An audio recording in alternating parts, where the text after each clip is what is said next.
Donc très bien, bonjour. Donc je vais vous pitcher Ogo. Donc Ogo, c'est une solution d'IA pour la maintenance industrielle. Ok.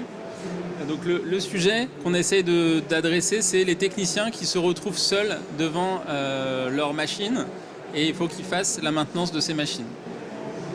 Et donc nous, ce qu'on a fait, ce qu'on a mis en place, c'est ce qu'on offre, c'est un binôme expert qui connaît très bien la machine, qui connaît les documentations techniques, qui a accès aux historiques de panne et qui peut donc aider les techniciens à être beaucoup plus efficaces sur le terrain pour diagnostiquer et résoudre les problèmes. Donc concrètement, ça ressemble à quoi? Qu'est-ce qu'on fait concrètement? Concrètement, notre solution Ogo permet aux techniciens de dialoguer avec les équipements. Oh, pardon, ça va trop vite. De dicter des comptes rendus d'intervention à la fin de leur intervention. Okay. Et ça permet à la fin de capitaliser automatiquement le savoir-faire. Donc en fait, ces comptes rendus, nous on les analyse et on essaye d'en identifier ce qu'on appelle nous les pépites de connaissances, les informations de Rex qui seraient pertinentes pour les techniciens futurs. Donc à quoi ça ressemble? La première chose qu'on fait quand on est un technicien avec Ogo, on arrive sur site, on sélectionne l'équipement sur lequel on doit intervenir. Okay. Et à partir de là, on a déjà accès à tout ce qu'une GMAO moderne devrait donner, c'est-à-dire toute la documentation technique, l'historique des pannes et quelques informations contextuelles, la photo, ce genre de choses. Mais donc évidemment, on ne s'arrête pas là.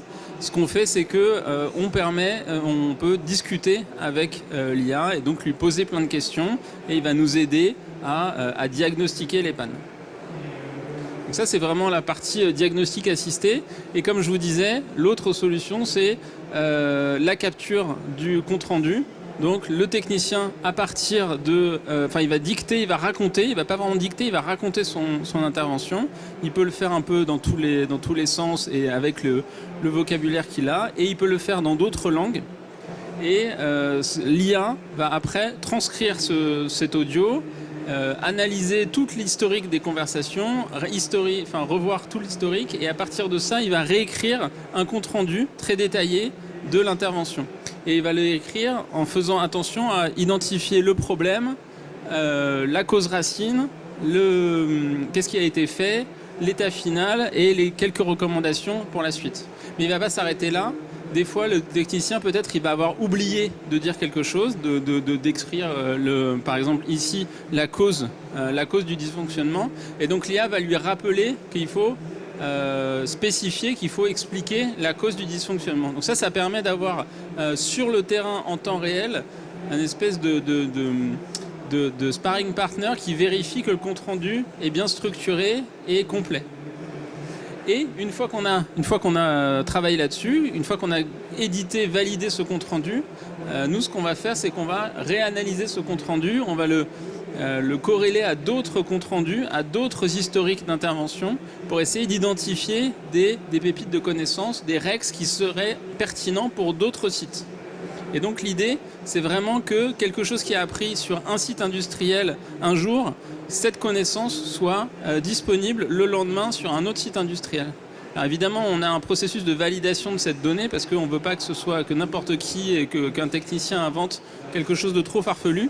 Mais globalement, c'est ce qui nous permet de consolider beaucoup de compétences acquises au fur et à mesure des années par les techniciens dans un outil informatique bien structuré. J'ai oublié de parler de ça. Et donc l'objectif, on voit vraiment que c'est pas notre agent IA et notre structuration des comptes rendus, ça marche de pair en fait. L'objectif, c'est bien de faire, trop vite, je sais pas pourquoi ça change, c'est bien de faire un système qui devient de plus en plus intelligent chaque jour. Plus les interventions arrivent, plus on apprend. Si vous avez 200 techniciens, ça veut dire que tous les jours, vous apprenez 200 jours d'apprentissage. Vous avez 200 jours d'apprentissage, c'est comme une année de travail d'un technicien. Et donc, nous, ce qu'on fait, vous avez bien compris que l'important dans tout ce travail, c'est de structurer la donnée. À la base, il faut que notre donnée, elle soit structurée et de très bonne qualité. Et c'est pour ça qu'on fait attention à tout ce qu'on met dans nos bases de données, il y a un humain qui les regarde, qui vérifie que ces données sont de bonne qualité. Et donc, on ingère le savoir théorique, les datasheets, les manuels, le savoir empirique, les comptes rendus qu'on vient de voir, et le contexte technique. On ingère également la topologie des usines. Si on travaille sur une usine, la topologie des usines. Pourquoi ? Parce que souvent, quand on a un dysfonctionnement sur une machine, ça peut venir d'une machine qui est en amont. Okay, peut-être quelqu'un est intervenu avant-hier sur une machine en amont, et c'est ça qui a finalement causé un autre dysfonctionnement.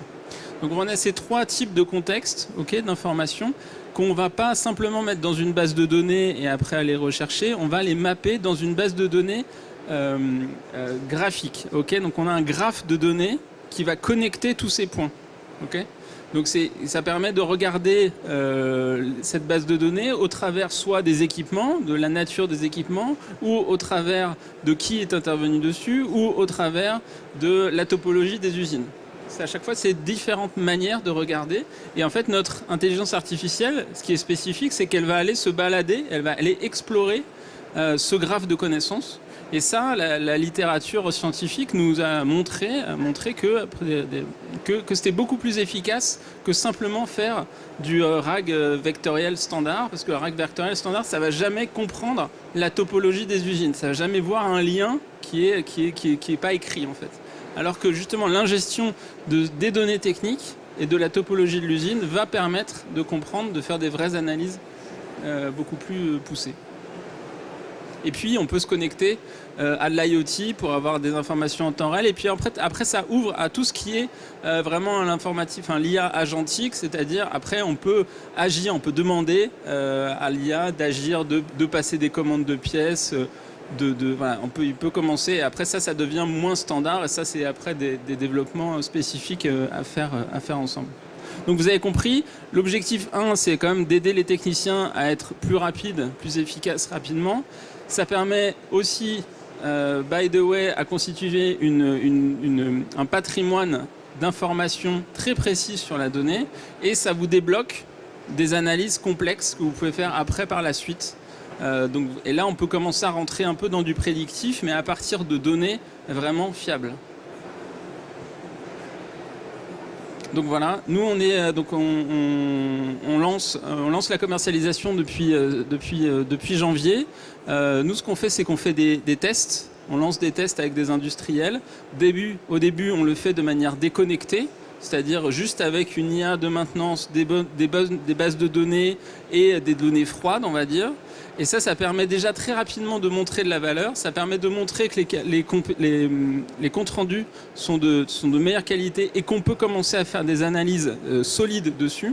Et après, une fois qu'on a déjà validé ça, là, on commence à faire les intégrations avec les systèmes informatiques pour récupérer beaucoup plus d'informations, beaucoup plus de profondeur dans les GMAO, les ERP, ce genre de choses. Et après, on développera des use cases spécifiques à chaque industrie. Aujourd'hui, on choisit pas forcément d'industrie. Nous, ce qui est intéressant, c'est les industries critiques, où il y a de la compétence technique et où il y a vraiment ce besoin de former les nouveaux techniciens et où l'erreur, globalement, coûte cher. Nous, ce qui nous intéresse, c'est là où il y a beaucoup de techniciens qui travaillent tous sur des machines similaires, mais c'est pas toujours le même technicien qui intervient. Donc c'est là où les entreprises commencent à être avec une taille suffisamment critique pour avoir vraiment pour bénéficier de la valeur de cet échange d'informations entre techniciens. Voilà, j'ai fini. Est-ce que vous avez des questions ? On a 5 minutes pour répondre à tout ce qui... C'est quoi votre business model ? C'est quoi notre business model ? Alors, globalement, on est un SaaS. Aujourd'hui, on travaille, le business model de base, c'est le SaaS, avec un prix par licence entre 50 et 100 euros en fonction du nombre de techniciens. Mais globalement, on est en train de valider ce modèle. Le sujet, c'est que nos gros coûts, c'est l'ingestion des données et la structuration des données. Donc, si demain, si vous avez si vous avez des données très clean, pour nous, ça va être très rapide de les ingérer. Si elles sont, s'il faut aller les chercher, s'il faut aller les cleaner, si c'est pas bon, s'il faut aller faire identifier les entités, c'est beaucoup plus compliqué. Dans ces cas-là, il y aura des coûts de setup.